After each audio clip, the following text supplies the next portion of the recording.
마가복음 4장 26절부터 볼게요. 또 이르시되 하나님의 나라는 사람이 씨를 땅에 뿌림과 같으니 그가 밤낮 자고 깨고 하는 중에 씨가 나서 자라되 어떻게 그리 되는지를 알지 못하더니라. 땅이 스스로 열매를 맺되 처음에는 싹이요 다음에는 이삭이요 그 다음에는 이삭의 충실한 곡식이라. 열매가 익으면 곧 낫을 대나니 이는 추수때가 이르렀음이라. 또 이르시되 우리가 하나님의 나라를 어떻게 비교하며 또 무슨 비유로 나타낼까? 겨자씨 하나가 같으니 땅을 심을 때에는 땅 위의 모든 씨보다 작은 것이로되 심긴 후에는 자라서 모든 풀보다 커지며 큰 가지를 내나니 공중의 새들이 그 그늘에 깃들일 만큼 되느니라. 아멘. 여기까지 봅시다. 하나님의 나라를 지금 계속 비유로 말씀을 하시거든. 비유로 말씀하시는 그 이유는 이제 지난번에 말했죠. 사람들로 하여금 깨닫지 못하게 하려고 하시는 거라고. 자, 깨닫지 못하게 하려고 하신다. 그 다음에 심지어 뭐라고 했어요? 죄사함 받지 못하게 하려고 하신다. 그런 말씀 하시거든. 그런 모든 말씀은 천국이라고 하는 것이 철저하게 주도권 자체가 주도권이 사람에게 있지 않고 하나님께 있다는 사실을 말해주는 거예요. 그러니까 인간이 들어가고 싶어도 들어가고 싶다고 해서 들어갈 수 있는 나라가 아니고 인간이 뭐 알고 싶다고 해서 알 수 있는 나라가 아니라는 거지. 하나님 나라는 스스로 본인이 정체를 드러내고 스스로 본인이 하나님 나라에 들어올 사람들을 선택하고 그러니까 모든 것이 다 하나님 나라라고 하는 그쪽에서 일방적으로 하신다는 것을 이제 말해주는 거예요. 그러니까 인간 쪽에서 하나님 나라를 이렇게 찾고 추구하는 것은 사실은 어떻게? 사실은 다 아무 쓸모가 없는 일이지. 그래서 인간들 세계에서 천국으로 가려고 하는 그 모든 시도를 한마디로 뭐라고 다 표현하면 돼요? 그게 종교야, 종교라고 하는 거. 구약 성경에는 이제 예를 들면 바벨탑 알잖아, 바벨탑. 사람들이 탑을 쌓아서 천국에 가려고 하는 시도. 그러니까 인간들의 노력과 어떤 종교성을 가지고서 천국에 가려고 하는 그 모든 시도 자체가 이제 바벨탑으로 형성화된 건데, 천국은 인간의 모든 시도에 의해서 잡히지 않는 나라라고 하는 거죠. 그러니까 천국은 천국의 주인이신 그분의 일방적인 의지에 의해서 공개가 되는 거지. 인간들 쪽의 세계에서 하나님 나라를 탐색한다고 해서 알아줄 수 있는 세계는 아니라는 거. 이제 그러기 때문에 이제 뭐 철학하시는 분들도 마찬가지지만, 아니 우리의 이성으로 알 수도 없는 그 나라를 있다라고 믿는 그 믿음 자체가 오히려 말하자면 이제 헛것이 아니냐라고 주장하거든. 근데 오히려 그러라고 하나님께서는, 예수님께서 계속 비유라고 말씀하시는 거예요. 비유로. 하나님 나라는 철저하게 인간 쪽에서 이렇게 찾아 들어가는 나라가 아니고 하나님 쪽에서 일방적으로 나타내 보여주셔야만 된다고 하는 그 사실을 계속 비유로 말씀하고 있는 거지. 이제 그런 연장선상에서 오늘 또 같은 비유를 말씀하고 있는 거예요. 예를 들면 오늘 26절에 하나님의 나라는 사람이 씨를 땅에 뿌린 것 같다라고 하거든. 이거 뭐 다 아는 이야기라고. 그러면 이 지금 요 비유 속에서는 어때요? 누가 유일한 주체가 돼? 사람이 씨를 땅에 뿌린 것 같다라고 할 때 여기서는 유일한 주체는 사람이죠, 그죠? 사람이 씨앗을 골라가지고 사람이 그 씨를 뿌린다고. 그러니까 여기서 이제 씨앗도 수동적인 입장이고 땅도 마찬가지예요. 모든 것이 사람의 의지에 의해서 움직인단 말이지. 그러니까 천국이라고 하는 것은 철저하게 주님의 의지에 의해서 만들어지고 형성되고 또 공개되는 나라지, 인간들은 100% 그냥 수동적인 입장에 있다는 사실을 보여주고 있는 거예요. 근데 참 어떻게 보면 그런 뭐 유명한 어떤 가요가 노래가 있거든. 인생은 나그네 길이라고. 나그네 길. 어디서 왔다가 어디로 가는지, 왜 사는지 인간은 몰라, 그지? 너는 알아? 내가 어디서 왔는가? 어디로 가는가? 왜 사는가? 인생의 의미는 무엇인가? 사실은 사람은 아무도 몰라, 그걸. 아무도 모르기 때문에 결국 이제 실존주로 가는 거거든. 보이는 내 몸뚱아리 전부니까. 그래서 이 비유 속에서 말씀하고 있는 유일한 주체는 사람인데, 하나님 나라는 그것 같다는 거죠. 그 다음 말씀, 27절 말씀 보면, 그가 밤낮 자고 깨고 하는 중에 씨가 나서 자라되 어떻게 그리 되는지를 알지 못한다. 이게 참 중요한 거. 어떻게 그리 되는지를 모르겠다는 거죠. 그러니까 사실 누가 예수를 믿는다, 예수님께서 우리 죄를 대신 십자가에 죽었다라고 하는 그 단순한 명제인데 그걸 믿는다라고 하는 것은 어떻게 그걸 믿게 되었는지, 왜 믿음이 생기는지 그걸 아무도 몰라요, 사실은. 그러니까 기독교는 설명할 수 있는 종교가 아니야. 기독교란 말 자체도 사실은 좀 어폐가 있어요. 왜냐하면 기독교란 말 자체도 사람이 만들어낸 말이란 말이지. 그러니까 뭔가 내가 볼 때 이제 교회란 말에서 맞네. 교회라고 하는 말이 교회.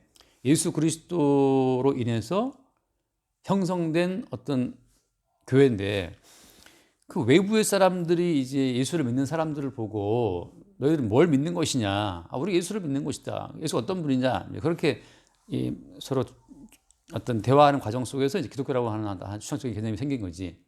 그러니까 원래 엄밀히 말하면 기독교라는 말보다는 성경에는 그런 말도 없잖아요, 그지? 성경에서는 교회라는 말밖에 없어요, 교회. 예수 그리스도가 계시고 그분의 어떤 그 보이지 않는 활동에 의해서 생성된 한 새로운 부류의 사람들. 그게 이제 그리스도인이거든, 그리스도인. 그러니까 성경에서는 이방인들이 예수 믿는 사람들을 보고 그리스도인이라고 하는 명칭을 썼거든, 그리스도인. 저 사람들은 그리스도의 사람들이다, 그런 뜻이거든.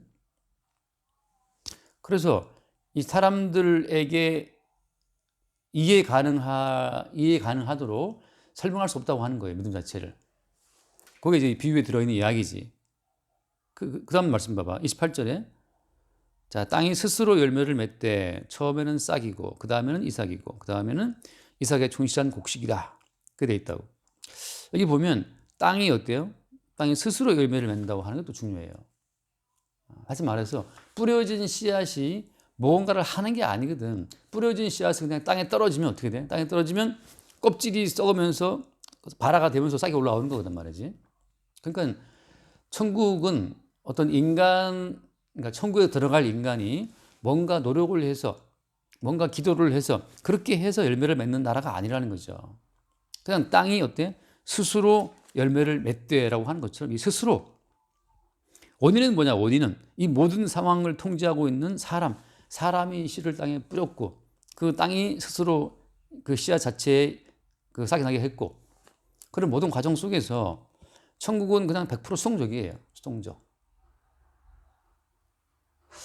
근데 수동적이기만 한 것이 아니고 사실은 천국은 그 나라 백성들에게 어떤 수동적인 뭔가를 보이지만 동시에 뭘 보이냐 하면 천국에 들어갈 백성들 자체가 사실은 하나님의 나라에 대한 계속적인 어떤 그런 반항과 질문을 한다는 것을 계속 보여줘요. 다시 말해서 천국에 들어갈 사람들은 계속 어떤 현상을 보인다? 우리 전반에 봤잖아요. 씨 뿌리는 비유를. 씨를 딱 뿌렸을 때 어때? 씨 딱 뿌렸을 때 길가에 떨어짐에 새들이 먹어버리잖아. 그러니까 말씀을 기억하나? 우리가? 말씀 잘 기억 못해요. 그 다음에 얇은 돌밭 떨어지니까 어떻게 돼? 좀 나다가 또 다 타버리지, 뿌리가, 그지? 그 다음에 또 뿌렸지만 가시가 밭에 떨어져갖고 또 가시의 기운이 막아버리고 열매 맺지 못하도록. 그래서 여기서 나와 있는 것처럼 모든 그 하나님 나라에 들어가는 천국 백성들의 어떤 삶의 과정이라고 하는 것은 계속 하나님 나라에 대한 하나의 반항하는 어떤 하나님 나라에 대해서 뭔가 받지 않는 태도를 보인다는 사실. 그러니까 하나님 나라에 대한 불평과 원망을 하는 식으로만 그 사람, 그 성도의 성도됨이 드러난다는 사실이에요. 그거 좀 신기하긴 한데. 자, 말씀만 볼게요. 말씀만 보자. 출애굽기 말씀. 출애굽기 14장 말씀. 출애굽기 14장을 잠깐 볼게요.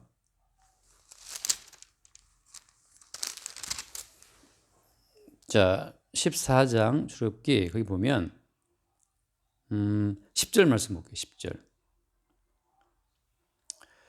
자, 바로가 가까이 올 때에 이스라엘 자손이 눈을 들어 본즉 애굽 사람들이 자기들 뒤에 이른지라 이스라엘 자손이 심히 두려워하여 여호와께 부르짖고 그다음 한번 봐요. 11절.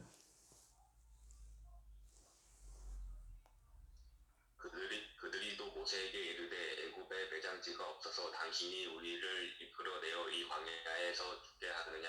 어찌하여 당신이 우리를 애굽에서 이끌어내어 우리에게 이같이 하느냐? 자, 지금 애굽을 떠나온 이스라엘 백성들이 홍해 앞에 왔을 때, 홍해 앞에 왔을 때 앞에는 바다가 있고 뒤에는 지금 그 애굽 군대가 따라가고 있었거든. 그 애굽 군대가 자기들 뒤에 이런 것을 딱 봤을 때 이 사람들이 어때요? 너무 두려워서 어떤 말을 해? 애굽에 매장지가 없어서 우리를 죽게 하려고 지금 데려나왔냐라고 원망하죠. 원망.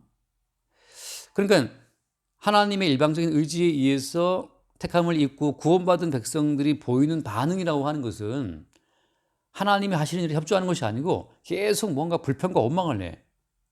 이게 굉장히 중요해요. 사실 말하면 땅이 스스로 열매를 맺는 것이기 때문에 어떤 사람도 자기의 행함으로 자기의 의지로 하나님 나라의 보탬이 될 수가 없다는 사실을 말해주고 있는 거야. 성경은 다 그걸 이야기해요. 종교라고 하는 것은 인간의 기도의 탑을 쌓고 구제의 탑을 쌓고 뭔가 그죠? 경건의 탑을 쌓아서 한 계단 한 계단 천국으로 올라가는 것이 종교라면 성경에서 말하는 것은 뭐라고? 성경에서 말하는 것은 계속적으로 인간이 하나님이 하시는 그 모든 그 인도하심에 반항하고 불평한다는 사실을 보여준다는 거죠. 그 다음 말씀 봐요. 12절 말씀. 자, 12절. 우리가 애굽에서 당신에게 이른 말이 이것이 아니냐. 이르기를 우리를 내버려 두라. 우리가 애굽 사람을 섬길 것이라 하지 아니하더냐. 애굽 사람을 섬기는 것이 광야에서 죽는 것보다 낫겠노라. 그 다음 말씀 봐요. 13절. 모세가 백성에게 이르되 너희는 두려워하지 말고 가만히 서서 여호와께서 오늘 너희를 위하여 행하시는 구원을 보라. 너희가 오늘 본 애굽 사람을 영원히 다시 보지 아니하리라. 자, 그 다음 말씀 중요한데 여호와께서 너희를 위하여 싸우시리니 너희는 가만히 있을지니라. 가만히 있으란 말 뭐 많이 들어본 말이죠. 가만히 있을지니라. 자, 하나님께서 자기 백성을 구원해서 천국을 이루실 때 그때 구원받는 천국 백성이 할 수 있는 일은 가만히 있는 것밖에 없어요. 그 말은 무슨 말이냐? 인간의 모든 행함이 하나님 나라에서는 무익하다는 거죠. 쓸데없는 거예요. 하나님의 천국을 이룸에 있어서 인간이 자기의 행위로 도와줄 일은 있다 없다? 없다는 사실이 성경에서 계속 말하고 있는 하나의 중요한 핵심이야. 왜 그렇게 하시지? 왜 인간의 도움을 필요로 하시지 않지? 첫째는 인간들이 이미 선악과를 먹고 타락한 존재이기 때문에 타락한 인간들이 하나님의 뜻을 미리 알고 어떻게 해드릴 것이 아무것도 없어요. 그러니까 인간의 무능함이지. 인간의 무능함과 무지함. 인간은 또 죄인이기 때문에 존재 자체가 죄인이기 때문에 인간이 벌이는 모든 일들은 다 하나님 보시기에 다 죄가 되거든. 그래서 어떠한 인간의 행함도 하나님의 구원 작업에 보탬이 될 수가 없다는 그 사실을 성경에서 말하고 있다는 거지. 그게 말하자면 씨 뿌리는 비유에서 아까 봤던 것처럼 돌아와서 뭐라고 되어 있어요? 땅이 스스로 열매를 맺대라고 하잖아. 그러니까 스스로 열매를 맺는 거지. 거기에서 씨앗이 열매를 본인이 맺게 하려고 뭘 할 수 있는 일은 아무도 없다는 거죠. 그러니까 완전히 100% 그냥 구원을 이루시는 주님의 그 구원 작업만 우리 위에, 그 씨앗 위에, 성도들 위에 그냥 이렇게 늘 이렇게 뭐랄까 입혀진다는 사실이죠. 입혀진다는 사실. 그래서 그 이제 마지막 말씀 봐. 29절 말씀 돌아와서 오늘 마가복음 4장 29절 말씀 보면 열매가 익으면 곧 낫을 되나니 이는 추수 때가 이르렀습니다. 열매가 익어서 낫을 된다? 추수는 누가 해요? 추수는? 추수도 어때요? 그것도 주님이 하시는 거죠. 그러니까 씨를 뿌리는 과정, 추수하는 그 모든 과정 전부가 다 뭐냐 하면 천국을 이루시는 주님의 의지에 의해서 벌어진 작업이라는 사실을 비유가 말해주는 거예요. 거기에 인간이 개입할 여지가 있다 없다? 없어요. 단지 하나 인간은 어떤 반응을 보인다? 인간의 보이는 반응은 매일 뭐 의심하고 불만을 품고 반항하는 것밖에 없어요. 매일 의심하는 것이 인간의 일이야. 정말 하나님은 살아계시는가? 뭐 이럴 수 있는가? 내가 믿는 믿음은 온전한 믿음인가? 나는 내 믿음을 확증할 수 있는가? 뭐 그런 쓸데없는 말 한단 말이지. 마치 애굽에서 나왔던 사람들이 홍해 앞에서 원망했던 것처럼. 근데 원망하는 사람들을 보고 모세를 통해 하나님 하신 말씀 어떤 말씀이었어요? 가만히 있으란 말이죠. 가만히 있어서 뭘 보라? 하나님께서 싸우신 걸 보라는 거지. 그러니까 하나님께서 싸우시고 이루시는 구원을 보라라고 말할 때는 바로 그게 이제 천국 백성의 유일한 하나의 기능이에요. 하나님 나라에 들어가는 하나님 나라 구원받은 백성이 할 수 있는 유일한 기능은 뭐냐? 가만히 있어서 사실은 가만히 있는 것이 아니고 매일 불평하고 원망하고 매일 의심하고 매일 두려워해요. 넌 별로 뭐 약간 두려워하는 거 별로 없는지 모르겠다. 걱정하는 거 있어? 염려하는 거 있어? 사실은 우리는 맨날 걱정하고 염려하고 뭘 두려워하고 그다음에 뭘 의심하고 그런단 말이지. 나도 고등학교 2학년 때 고1, 고2 때 꼬박 의심만 하면서 시간이 지나갔어. 의심하면서. 하나님은 살아계시나? 예수님은 계시나? 그런 의심이 있잖아. 내가 믿는 믿음은 온전한 믿음인가? 일단 정말 의심하면서 시간이 지나갔거든. 마찬가지로 무엇이냐? 지금 하나님 나라에 들어갈 천국 백성이 결실되는 그 모든 과정에서 하나님 나라 백성들이 할 일은 아무도 없다는 사실이죠. 오직 뭘 한다? 오직 뭘 하냐 하면 가만히 있어서 불평과 원망만 하면서 이제 뭘 보는 거예요? 하나님께서 싸우시는 것을 보리라 한 말씀처럼 하나님이 하실 일을 본다는 거야. 하나님 하실 일을. 그러니까 성도는 어때요? 살아가면서 매일 원망하고 의심하고 불평함에도 불구하고 뭔가 이미 이루어진 일을 본단 말이지. 뭔가 부인할 수 없는 예수 그리스도를 본다고. 그래서 계속해서 주님이 하시는 일만 보면서 이 모든 일이 주님이 하신 일이었다라고 하는 것을 나타내고 증거하는 식으로만 가. 다시 한 말씀 봐요. 마태복음 13장 말씀. 마태복음 13장을 보면 같은 종류의 조금 다른 이야기지만 마태복음 13장에 거기 이제 끝으로 그냥 후다닥 마태복음 13장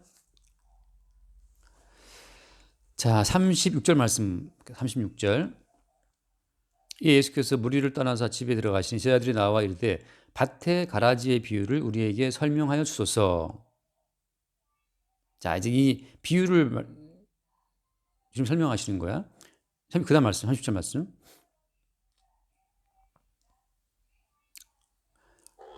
저기요. 37절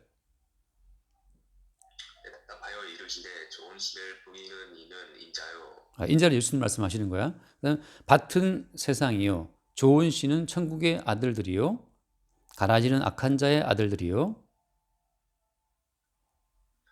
가라지를 뿌린 원수는 마귀요 주습되는 세상 끝이요 주습꾼은 천사들이니 그런즉 가라지를 거두어 불에 사르는 것 같이 세상 끝에도 그러하리라. 이게 보면은 밭은 세상이라고 말하지. 좋은 씨는 천국의 아들들이라고 말씀하시는데 여기 보면 가라지를 뿌린 원수가 뭐라고 되어 있어요? 마귀다 말이지. 그다음 추수 때는 언제예요? 세상 끝이고 그다음 뭐야? 추수꾼은 뭐라고 했어요? 추수꾼은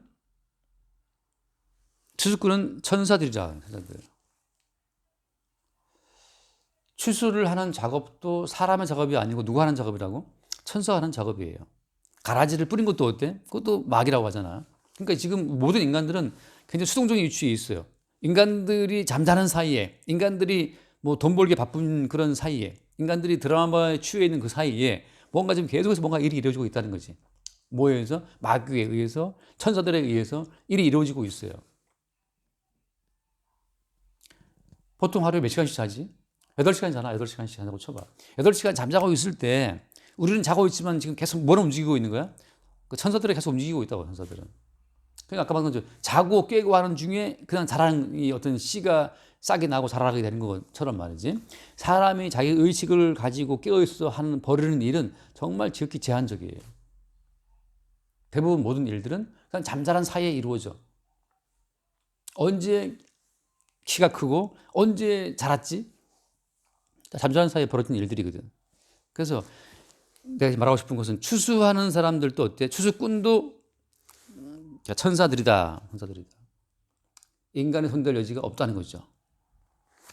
한번 더 말씀드릴게요. 요한계시록 보면 요한계시록 14장 요한계시록 14장을 보면 비슷한 이야기를 말씀하시는데 14장 14절 말씀부터 볼게. 14장 14절 또 내가 보니 흰 구름이 있고 구름 위에 인자와 같은 이가 앉으셨는데 그 머리에는 금멸관이 있고 그 손에는 예리한 낫을 가졌더라. 다음 읽어보세요. 15절. 또 다른 천사가 성전으로부터 나와 구름 위에 앉은 이를 향하여 큰 음성으로 외쳐 이르되 당신의 낫을 휘둘러 거두소서 땅의 곡식이 다 이루 거둘 때가 이르렀음이니이다 하니 구름 위에 앉으신 이가 낫을 땅에 휘두르매 땅의 곡식이 거두어지니라. 이건 땅에 있는 성도를 거두시는 주님의 일을 보여주는 건데, 말하자면 다 누가 벌이는 일이에요. 천사가 이야기를 하고 보좌에 앉아 계신 인자 같은 이, 흰 구름이 보이고 구름 위에 인자 같은 이가 앉으셨잖아요. 그지? 그 금면화를 쓰고 앉아 계신 인자 같은 이가 낫을 가지고 휘둘러서 어때? 뭘 거두는 거야? 이 땅의 곡식을 거둔다고 말씀하고 있거든. 자, 내가 지금 말하는 포인트는 뭐냐 하면 하나님 나라와 그 나라에 들어가는 백성들이 완전히 100% 수동적으로 주님의 작업에 의해서만 그 나라에 들어간다는 것을 말하고 있다는 거예요. 예수님께서 부리시는 천사들에 의해서 모든 구원 작업이 진행되는 거지 사람이 여기에 개입할 여지는 없다는 사실을 보여주고 있다는 거라. 물론 우리는 알고 있잖아요. 바울이 복음을 전했고 베드로가 복음을 증거했다고 하잖아. 근데 베드로와 바울과 그들의 모든 복음 증거하는 과정에서 그들이 하는 말은 어떤 말이야? 그들이 뭘 증거해요? 그들이 하는 말은 똑같이 우리가 하는 것이 아니고 우리와 함께 하신 주님이라고 그들은 증거하거든. 그러니까 주님에 의해서 복음을 증거하게 되는 사람들은 뭘 알아요? 우리 개인의 힘과 지혜와 능력으로 복음을 증거하는 것이 아니고 함께 하시는 천사들, 함께 하시는 성령에 의해서 복음을 증거한다는 사실을 그들이 안다는 거지. 다시 말하면 인간의 모든 행함의 의를 떨고 버리는 그것이 하나님 나라의 어떤 작업 가운데 나타나는 하나의 증상이라고. 그래서 아까 봤던 말씀처럼 성도가 하는 일은 어떤 일이냐면 지속적으로 어때? 자기가 자기 인생인 것처럼 착각을 해서 자기 인생에 대해서 염려하고 걱정하고 근심하고 불안에 떨면서 혹은 불평불만하면서 그렇게 쭉 가면서 뭘 본다? 주님이 하시는 일을 보는 그것이 성도의 일이에요. 가만히 있어서 여호와께서 싸우시는 것을 보라 말이지. 그런 것처럼 성도는 어때? 성도는 평생 헛발질을 하고 살아요. 어떤 식으로?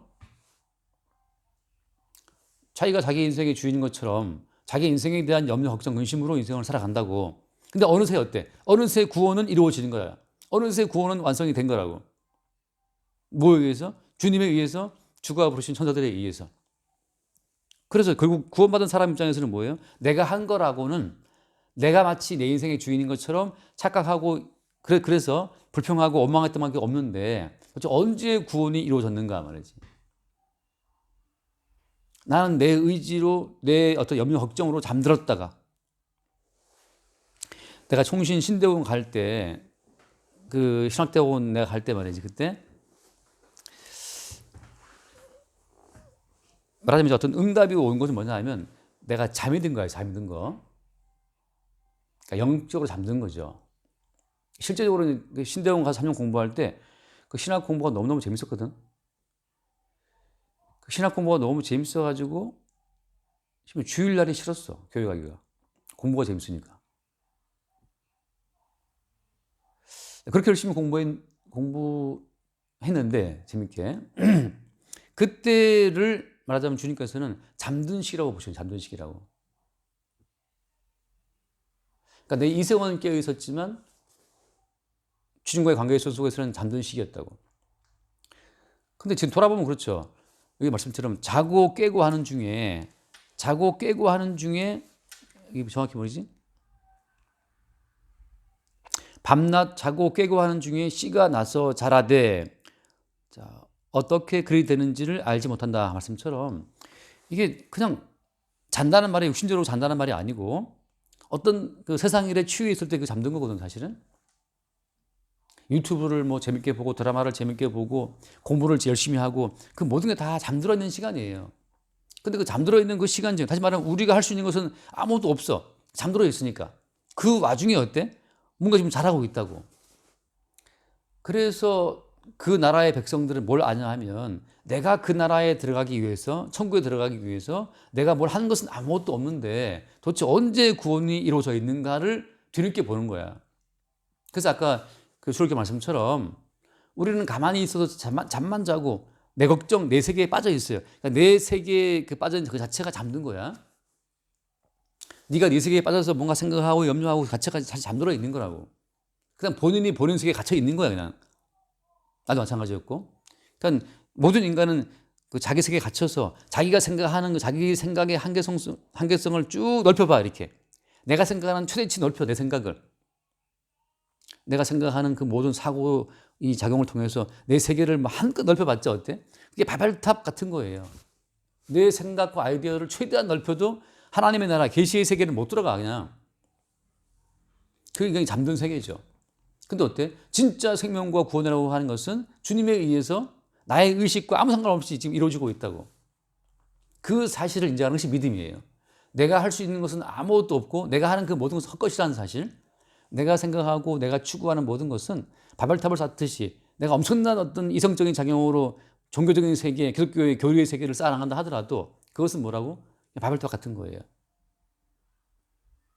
중세 시대에 있는 토마스 아퀴나스의 그 신학이 대세였단 말이지. 그 당시에는 뭐 참신한 신학이었지만 아무리 신학 대전을 쓰고 뭐 한다 하더라도 그 신학적인 신학 대전이라는 엄청난 전술 자체는 바벨탑 같은 그 하나의 모형에 불과하다는 거지. 인간의 이성이라는 것은 사실은 공초는 잠들어 있는 거고 죽음의 바다, 홍해 바다를 건널 수가 없어요. 그러니까 어떻게 이스라엘 백성들이 홍해를 건넜어, 홍해 바다를? 그 여호와께서 밤새 바람을 보내서 바다를 갈라버렸잖아요, 그지? 그래서 건넜다고. 그래서 무슨 표현을 해요? 잠깐 말씀을 드려보세요. 시편을 잠깐만. 시편 77편. 시편 77편을 보면 거기 재밌는 표현이 나와요. 시편 77편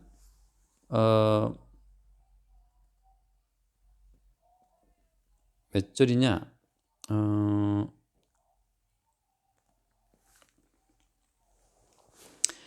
주님의 길이 바다 가운데 있었다는 말 나오지 않냐? 주님의 길이 바다 여기 있구나. 19절 말씀. 19절 한번 읽어볼래?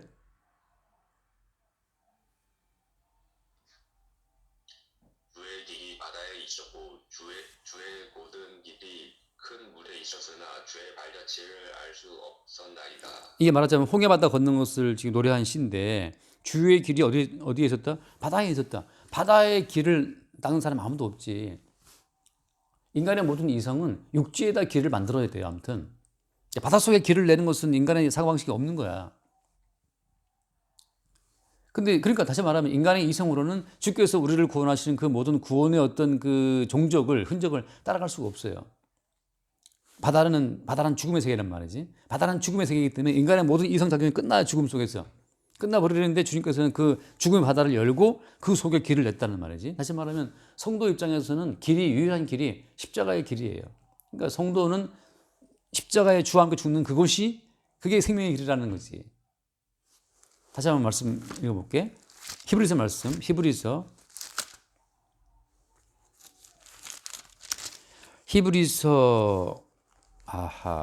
이게 좀 내가 못 찾겠다 이상이지. 9장, 히브리서 9장 같은데. 히브리서 9장을 보면은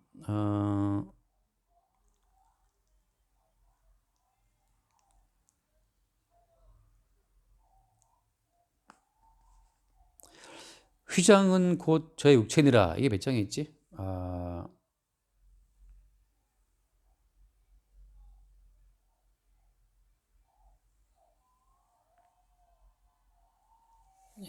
안 보인다.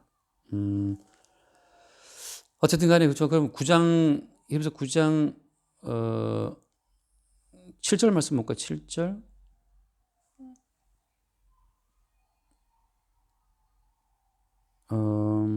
한번 읽어볼래요?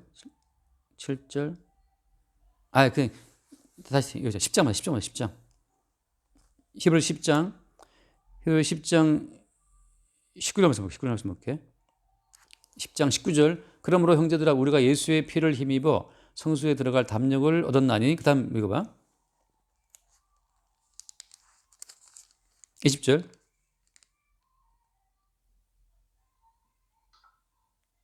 그 길은 우리를 위하여 휘장 가운데로 열어놓으신 새로운 살 길이요 휘장은 곧 그의 육체니라. 이 부분을 보고 싶었는데 휘장이라는 것은 뭘 말한다? 휘장은 곧 그의 무엇이다? 육체니라. 육체. 그러니까 예수님의 몸을 보여주는 모형이 그 휘장이었다고. 그러니까 성소와 지성소를 가르는 휘장이 있었어요.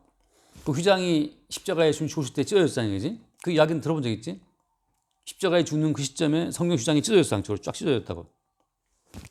그 사건이 보여주는 바가 뭐냐 그 말씀이거든. 그러니까는 그 길은 우리를 위하여 휘장 가운데로 열어놓으신 새로운 살 길이다. 이게 웃기는 게 살아날 수 있는 길 자체가 예수님의 십자가의 죽음 속에 있다는 거야.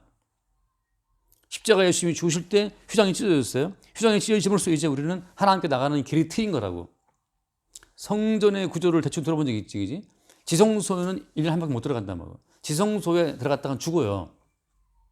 근데 어때? 지금은 지성소의 휘장이 찢어졌기 때문에 지금 누구든지 간에 그 예수님의 십자가에 죽은 그 죽음의 그 길을 통해서 하나님께 나갈 수 있는 길이 열린 것을 말하고 있거든.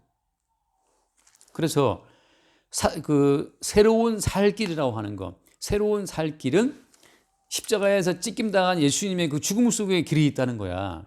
아까 그것이 바로 뭐냐면 주님이 준비하신 길은 어디에 있었다?